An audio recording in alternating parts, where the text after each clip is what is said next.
Welcome back guys to another explanation of sequence। तो chapter की शुरुआत होती है। लुयान पूछता है, भैया क्या आपने वुमेन किंगडम की क्वीन को बचा लिया? ये सुनकर शायशु बोलता है, ये कौन है? सिस्टर शायोजेन। तभी एक बूढ़ी औरत अपने पोते के साथ उनके पास आकर बोलती है, तुमने अपना खाना बूढ़ों और बच्चों के साथ शेयर करना चाहिए। फिर शायशु कहीं उठकर जा ही रहा होता है, इतने में वो बुढ़िया फिर से कहती है, तुम टीनेजर्स को तो अपनी बड़ों की इज्जत करना भी नहीं आता। शायशु मन ही मन सोचता है, बड़ों की इज्जत करना? हाँ, पहले जब हम शहर में थे तो किसी ने ऐसा क्यों नहीं कहा। तभी वो बच्चा चैन वुडी का गोल्डन हुप देखकर बोलता है, दादी मुझे वो चाहिए। लुयान उसे समझाते हुए कहता है, तुम उसे बाहर नहीं निकाल सकते। ये सुनकर वो बच्चा रोने लग जाता है, मुझे इससे कोई फर्क नहीं पड़ता, मुझे वो चाहिए, मुझे वो चाहिए। वो बुढ़िया चैन वुडी पर चिल्लाते हुए कहती है, क्या मेरा पोता उस गोल्डन हुप से नहीं खेल सकता? वैसे भी तुम जैसा बड़ा आदमी अपने सर पर गोल्डन हुप क्यों पहना है? कौन कहता है कि एक बड़ा आदमी गोल्डन हुप नहीं पहन सकता?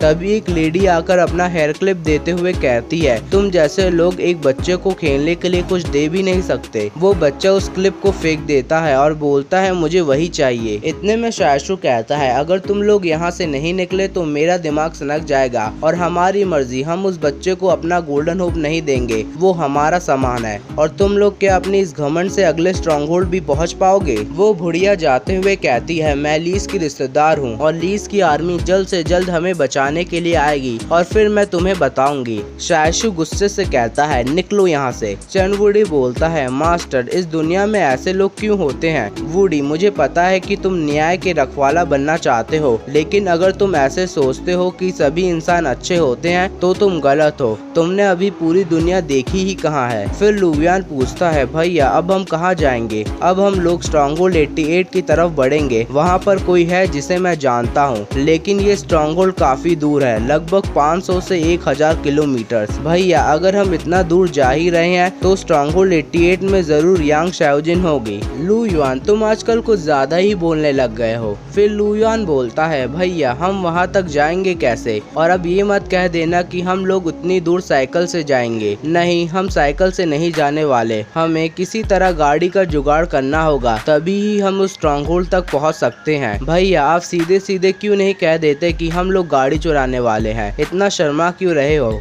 तभी वुल्फ के चिल्लाने की आवाजें आने लगती है। फिर एक बंदा कहता है, देखो उस क्लिफ पर। हमें दिखाया जाता है क्लिफ पे काफी सारे वुल्फ्स आ गए होते हैं। शायशु उन वुल्फ्स को देखकर पहचान जाता है और सोचता है, ये वुल्फ्स अभी तक हमारा पीछा कर रहे हैं, इनका मकसद क्या है? शायशु उन वुल्फ्स को देखकर बोलता है, अभी के लिए हमें इन लोगों के साथ भागना चाहिए। फिर लुयान शायशु को देखकर बोलता है, भैया क्या आपको अभी तक साइकिल चलाना नहीं आई है? शायशु बहाना बनाते हुए कहता है, मुझे आती है, वो ऐसा है ना कि मेरी साइकिल कहीं खो गई। ये सुनकर लुयान कहता है, तो आप मेरी साइकिल चला लीजिए और मुझे अपने पीछे बैठाइए। लुयान तुम अब बड़े हो चुके हो तो तुम्हें खुद ही साइकिल चलाना चाहिए। भैया आप सबसे बेशरम इंसान हो जिसे मैं जानता हूँ। तभी कुछ लोग स्टूडेंट्स की साइकिल छीनने लगते हैं। ये देखकर चैन वुडी अपनी साइकिल से कूदकर उन्हें पीटने चला जाता है, जिससे शायशु अपना बैलेंस खोकर गिरने लग जाता है। फिर चैन वुडी उन दोनों को पीट कर बोलता है, जब भी तुम मुसीबत में पड़ो तो मेरा नाम याद कर लेना। वो स्टूडेंट्स भी उसे थैंक यू कहते हैं। मुझे थैंक यू मत करो, मेरे मास्टर को करो। ये कहकर चैन वुडी अपने मास्टर की तरफ इशारा करता है। शायशु अपने आप को संभालते हुए कहता है, चैन वुडी अगली बार जब तुम ऐसा करना तो मुझे पहले ही बता देना। ठीक है मास्टर। फिर चैन वुडी पूछता है, मास्टर वो लोग बेफालतू में दूसरे लोगों को क्यों नुकसान पहुंचाते हैं? शायशु जवाब देता है, क्योंकि इंसान काफी मतलबी रहते हैं। फिर कुछ समय बाद शायशु बोलता है, अब रुक जाओ, वुल्फ्स हमारा पीछा नहीं कर रहे हैं, वो बस वहीं रुक गए हैं। ये सुनकर सभी लोग पीछे आकर देखने लगते हैं। भैया ये वुल्फ्स तो काफी अजीब हैं। ओह अच्छा, तुम्हें भी ऐसा लगता है? हाँ मुझे हमेशा से लगता है, ये वुल्फ किंग हमें ही घूरता रहता है। लुयान और वुडी इस जगह पे अपना कैंप लगाओ, मैं अभी ही जंगल जाकर देखता हूँ। ठीक है।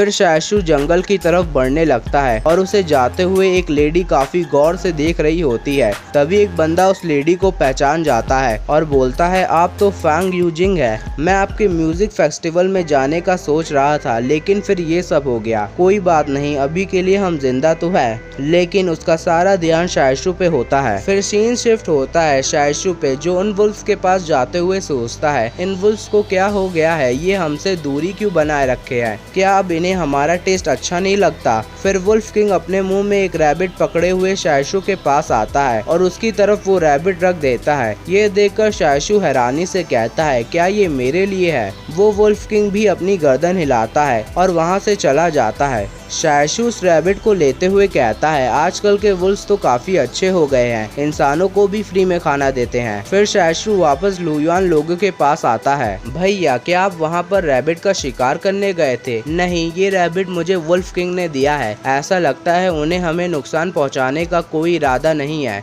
ये सुनकर लुयान हैरानी से कहता है, क्या वुल्फ्स ने हमें ये दिया है? रिलैक्स हो जाओ और तुम्हें चिंता करने की कोई जरूरत नहीं कि वुल्फ्स हम पे अटैक करेंगे। फिर शायशु बोलता है, स्ट्रॉन्गहोल्ड 109 के रिफ्यूजीज खाना खा के सो चुके हैं, इसलिए वो हम पे एक रैबिट के लिए हमला नहीं करेंगे। लेकिन सिटीजन्स, ये लोग 2 दिन से भूखे हैं और जब एक इंसान भूखा होता है तो वो कुछ भी कर सकता है। तभी मिस जांगू आती हैं और बोलती हैं, शायशु, क्या तुम्हारे पास कोई एक्स्ट्रा हथियार है और क्या तुम मुझे उसे किराए पे दे सकते हो?